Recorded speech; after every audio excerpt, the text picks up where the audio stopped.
지금으로부터 약 10년 전 나는 서울 외곽에 있는 작은 마을로 이사 갔다. 이사는 내 직장 때문이었고 마을은 조용하고 평화로웠다. 내가 이사한 집은 오래된 한옥이었고 마을 사람들은 그 집이 몇십 년 동안 비어 있었다고 했다.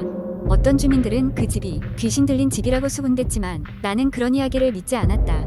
이사를 마치고 몇 달간은 아무 문제 없이 지냈다. 그러던 어느 날 밤 이상한 소음을 듣기 시작했다. 마치 누군가 한옥의 나무 마루를 질질 끄는 듯한 소리였다. 처음에는 이 소음을 낡은 집이 특성 정도로 치부하고 넘어갔지만 점점 소리가 커지고 빈번해졌다. 소리는 주로 밤 12시가 되면 시작되었고 한밤중 나를 향해 걸어오는 느낌이 들 때도 있었다. 이렇게 몇 주가 흘렀고 피로감에 눌려 나는 제대로 잠을 잘 수 없었다.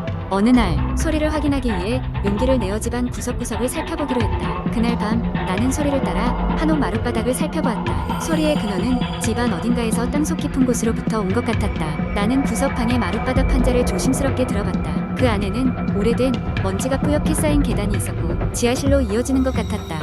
지하실, 이 집에 그런 게 있었다는 걸 전혀 모르고 있었다. 손전등을 챙겨 조심스럽게 내려갔다. 계단은 소리를 낸 나무 판자로 되어 있었고 삐걱거리는 소리는 마치 비명이 울리는 듯했다. 계단 끝에서 난 너무 놀라 심장이 멎는 듯했다. 지하실엔 천장에 매달린 오래된 샹들리에와 오래된 가구들로 가득 차 있었고 그 중앙엔 형체를 알 수 없는 큰 검은 물체가 있었다. 손전등을 비춰보니 그것은 다름 아닌 오래된 피아노였다. 위에는 노란 종이로 된 악보 하나가 놓여 있었고 왼쪽 구석에는 낡고 먼지 낀 방울 한 개가 있다. 피아노는 녹이 슬어 있었고 절대 소리가 날 것 같지 않았지만 내가 계단을 내려오면서 들었던 소리와 아주 비슷한 음이 울렸다. 갑자기 찬바람이 불어샘을 느꼈다. 그리고 나서 피아노의 뚜껑이 점점 열리기 시작했고 안쪽에서 습기 찬 냄새가 풍겨나왔다. 순간 멀리서 피아노 소리가 들려오기 시작했다. 멜로디는 어딘가 익숙했지만 동시에 아주 소름 끼쳤다. 이때 나는 너무 무서워서 그 방을 탈출해야 한다는 걸 깨달았다. 집 2층으로 돌아온 나는 숨을 헐떡이며 지하실 문을 닫아버렸다. 그리고 나서 이 모든 것이 악몽 같은 경험이라고 생각했다. 하지만 다음날 아침 다시 꼭두각시처럼 그쪽으로 끌려가던 나는 지하실의 문이 열려 있는 것을 보고 말았다. 그리고 피아노 소리는 여전히 들렸다. 두려운 마음에 나는 마을의 오래된 주민을 찾아가 이 상황을 상의했다. 그는 한때 그 집에 살던 여자가 피아노 연주를 좋아했으며 슬프고 불운한 사고로 피아노 근처에서 목숨을 잃었다는 이야기를 해주었다. 그 이후로 그 집은 폐가가 되었고 아무도 지하실에 들어가고 싶어 하지 않았다. 결국 난 더 이상 그 집에 있을 수 없다는 결론을 내리고 서둘러 이사를 감행했다. 이후로 그 집에 누가 살게 되었는지 알지 못하지만 그때의 소름 끼치는 경험은 내 머릿속에 선명하게 남아있다. 지금도 가끔씩 그 오래된 피아노 소리가 귀에 맴도는 듯한 느낌이 들 때면 등골이 오싹해진다. 두 번째 이야기, 나는 대학교 3학년 여름방학을 맞아 친구들과 함께 캠핑을 가기로 했다. 캠핑 장소는 아는 사람들만 안다는 산골짜기에 위치한 작은 호수 근처였다. 도시에 지친 우리는 자연 속에서 자유를 만끽하고자 하는 기대감에 부풀어 있었다. 우리 일행은 총 5명이었고 아침 일찍 출발해 목적지에 도착했을 때는 점심 무렵이었다. 호숫가는 정말 아름다웠고 주위에는 다른 사람들의 흔적이라고는 찾아볼 수 없었다. 우리는 텐트를 설치하고 바비큐를 준비하며 즐거운 시간을 보냈다. 해가 저물 무렵 우리는 모닥불을 피우고 둘러앉아 이런저런 이야기를 나누기 시작했다. 그런데 그때였다. 숲속 멀리서부터 낮고 긴 울음소리가 들려왔다. 마치 바람에 실려오는 소리처럼 희미했지만 그것은 분명 울부짖는 소리였다. 들어봤어? 무슨 소리지? 친구 중 한 명이 물었다. 아마도 산짐승 같은데 이 깊은 산속이니까 그럴 수도 있지 않을까? 내가 답했다. 그렇게 대수롭지 않게 여겼던 우리는 다시 이야기에 빠졌다. 그런데 시간이 조금 지나자 그 소리가 점점 더 가까워지는 것이 느껴졌다. 기분 나쁠 정도로 음산한 소리가 우리 주변을 맴돌고 있는 듯했다. 살짝 소름이 돋은 우리는 모닥불을 더 크게 피워 불빛을 밝혔고 주위를 둘러보았다. 문득 느낌이 이상했다. 분명 아까까지만 해도 바람이 거의 없었는데 어느 순간부터 세찬 바람이 불며 나뭇가지들이 흔들리고 있었다. 바람 소리와 함께 그 울음소리가 더 선명하게 들려왔다. 뭔가 이상해. 안 좋은 일이 생길 것 같아. 다른 친구가 손을 꼭 쥐며 말했다. 우리 모두 불안감을 느끼고 있었지만 어딘가에서 오는 소리의 원인을 알 방법은 없었다. 그렇게 우리는 불안한 기분을 떨칠 수 없는 채로 각자 텐트에 들어갔다. 밤새도록 그 소리는 이어졌다. 가까워졌다 멀어졌다를 반복하길 몇 번 피곤했던 나는 결국 잠에 들었지만 이상한 꿈을 꾸었다. 꿈속에서 나는 호숫가에 서 있었고 물 위로 이상한 형체가 떠오르고 있었다. 그것은 분명 사람의 얼굴을 하고 있었지만 눈이 없었다. 그리고 그 입에서 낮고 긴 울음소리가 흘러나오고 있었다.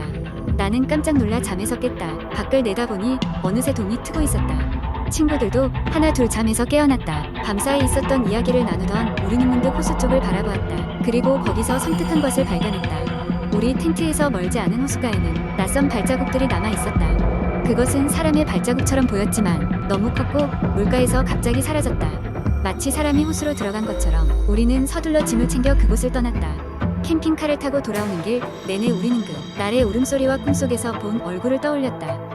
그리고 결코 다시는 그곳에 가지 않기로 다짐했다. 이후 몇 주가 지나고 나서야 우리는 그 호수에 얽힌 전설을 알게 되었다. 그곳에는 과거에 익사 사건이 있었고 종종 밤이면 물귀신이 나타나 울부짖는다는 게 전설의 내용이었다. 당시엔 그저 우연의 일치라고 생각하고 싶었지만 지금도 그날의 선명한 기억은 여전히 우리를 불안하게 만든다. 세 번째 이야기. 어느 비 오는 장마철 저녁, 나는 회사에서 야근을 마치고 늦은 시간에 집으로 돌아가고 있었다. 시계는 이미 자정을 넘기고 있었고 거리에는 몇몇 가로등만이 희미하게 조명을 밝히고 있었다. 이날따라 택시조차 잡히지 않아 집까지 걸어가기로 했다. 평소라면 대중교통을 이용했겠지만 오늘따라 지하철이 공사 중이라 운행이 중단된 상황이었다. 집으로 가는 길목에는 오래된 아파트 단지가 있었다. 좁고 어두운 골목에 들어서자 찝찝한 기분이 들었다. 마치 누군가가 뒤에서 나를 따라오는 듯한 기분이었다. 몇 발짝 걸음을 옮길 때마다 뻐근한 느낌이 들었고 발걸음 소리가 유난히 크게 들렸다. 주변을 둘러보아도 아무도 없는 것이 분명했지만 나는 자꾸 뒷덜미가 서늘해지는 것을 느꼈다. 그때였다. 어디선가 가느다란 여자의 웃음소리가 들려왔다. 길 옆에 있는 쓰레기 더미 너머에서 희미하게 들려오는 듯했다. 나는 놀란 마음에 발길을 멈추고 주변을 살폈지만 역시나 아무것도 보이지 않았다. 머릿속에서는 여러 가지 복잡한 생각들이 스쳐갔지만 일단은 빨리 이곳을 벗어나는 것이 좋을 거라 판단했다. 내가 걸음을 서두르는 사이 멀리서 또다시 그 웃음소리가 들렸다. 점점 가까워지는 느낌에 나도 모르게 속도를 더했다. 얼마 후에 나는 아파트 단지 끝자락에 다다랐다. 이제 곧 큰 도로가 보일 것이라 안심하며 한숨 돌리는 순간 등 뒤에서 차가운 공기가 느껴졌다. 숨이 멎는 듯한 느낌에 뒤돌아보자 잿빛 얼굴에 여자가 나를 바라보고 있었다. 그녀는 머리가 젖은 채 부들부들 떨고 있었고 한쪽 손에는 오래된 인형 하나가 들려있었다. 살짝 벌어진 입가에서는 아까 들었던 그 웃음소리가 새어나오고 있었다. 어찌할 바를 모르고 뒤로 한 걸음 물러섰다. 그러자 여자는 고개를 갸웃거리며 인형을 앞으로 내밀었다. 내가 받아들여야만 하는 것 같은 무언의 압박감이 나를 짓눌렸다. 재빨리 판단을 내린 나는 뛰기 시작했다. 뒤를 돌아볼 엄두조차 나지 않았다. 쏟아지는 빗줄기와 후들거리는 다리 때문에 길이 미끄러웠지만 어느새 큰 도로에 다다를 수 있었다. 도로가 보이는 순간 드디어 안도의 한숨을 내쉴 수 있었다. 거기에는 늦게까지 운영하는 편의점과 그 앞에서 우산을 파는 노인이 서 있었다. 나는 노인에게 다급히 달려가 방금 어떤 여자를 봤습니다. 며 말을 꺼냈다. 하지만 노인은 무표정하게 나를 바라보며 단호하게 대답했다. 그 아파트에 여자는 없네. 여기서 본 사람은 아무도 없어. 노인의 말에 소름이 돋았다. 나는 어떻게든 집까지 돌아가야겠다고 마음먹고 발걸음을 재촉했다. 그날 이후로 나는 그 길을 절대 지나치지 않았고 항상 택시를 잡아 집에 돌아오곤 했다. 시간이 지나면서 그날의 일이 여행의 피로와 장마철 특유의 분위기 속에서 만들어진 환상일 것이라고 자신을 달랬다. 하지만 가끔씩 창 밖으로 내리는 비를 볼 때면 그날의 잿빛 얼굴과 인형이 떠올라 소름이 돋곤 한다. 그리고 문득 그 여자가 내밀던 인형은 지금 어디에 있을까 하는 생각이 들어 섬뜩함을 느끼며 다시는 그 길을 가지 않으리라 다시 한번 다짐하게 된다. 네 번째 이야기. 오랜만에 친구들과의 모임이 있었다. 우리는 대학 시절 친했던 친구들이었고 각자 바쁘게 살다가 몇 년 만에 모인 자리였다. 시간이 많지 않은 관계로 서울 근교의 한 시골 마을로 짧은 여행을 가기로 했다.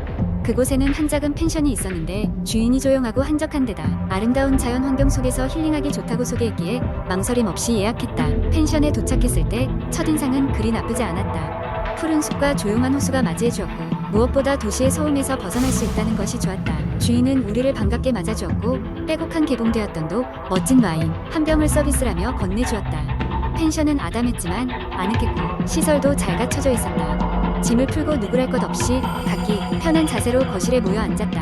밤이 되자 우리는 오랜만에 속 깊은 이야기도 나누고 학창시절의 추억을 떠올리며 크게 웃었다. 와인 한 잔에 기분이 좋아진 우리는 역시나 공포 이야기를 시작했다. 한 친구가 먼저 이야기를 꺼냈다. 있잖아, 이 근처에 옛날에 살인사건이 있었다더라. 지금도 범인이 잡히지 않았대. 우리는 그저 웃으며 고개를 저었다. 그런 말을 또 믿냐? 어디나 그런 전설 하나쯤 있잖아. 면서 가볍게 넘겼다. 그러던 중 갑자기 전기가 나갔다. 모두가 깜짝 놀라 어둠 속에서 서로의 얼굴을 확인했다. 아, 뭐야. 진짜 무섭게 한 친구가 짜증 섞인 목소리로 말했다. 하지만 곧 휴대전화에 불빛으로 손전등 대신하며 금세 안정을 찾았다. 주인에게 전화를 걸어도 연결되지 않았다. 차라리 낭만적이다 며 분위기 좋은 척하기로 하고는 촛불을 켰다. 어찌할 바를 모르고 앉아있다가 누군가 창밖에 무언가 지나간 것 같다고 말했다. 우리는 긴장감 속에서 창가로 다가갔다. 밖에는 아무것도 보이지 않았지만 기분이 이상했다. 창문에는 손자국 같은 것이 흐릿하게 찍혀 있었다. 놀이기구에 손 닿았었나 보지. 한 친구가 애써 웃음을 띠며 말했다. 갑자기 문 두드리는 소리가 들렸다. 이른 시간도 아닌데다 주인인지 아닌지 확인할 방법도 없었다. 누가 먼저일지 망설였지만 결국 한 친구가 마음을 먹고 문을 열어보았다. 하지만 아무도 없었다. 그저 길게 늘어진 그림자만이 문 앞에 남아있었을 뿐이었다. 무언가 이상했다. 다시 자리에 앉았으나 모두의 마음에 알 수 없는 불안감이 감돌았다. 그때 전화벨이 울렸다. 펜션 내부 전화였다. 수화기를 들었지만 아무 소리도 들리지 않았다. 그저 기묘한 숨소리만 들렸다. 바로 끊었다. 결국 그날 밤 우리는 잠을 잘 수 없었다. 아침이 밝을 무렵 전기가 다시 들어왔고 우리는 주인에게 그간의 이야기를 전했다. 주인은 슬며시 미소를 지으며 괜찮습니다. 오래된 집은 그런 이상한 일이 종종 벌어지죠. 라고 말했다. 결국 우리는 그곳에서 서둘러 짐을 챙기고 나왔다. 돌아오는 길에 알게 된 사실은 그 펜션이 지어지기 전 그 자리가 폐가였다는 것이었다. 그리고 그 사건의 중심지라는 이야기도 있었다. 급하게 우리는 그 마을을 떠났다. 그때 그곳에서 무슨 일이 있었던 것인지 그 후로 우리는 서로 공개적으로 이야기하지 않았다. 다만 가끔 모임에서 그날의 이야기가 나오면 모두 그날 밤의 침묵과 숨소리를 떠올리며 소름 끼쳐 했다.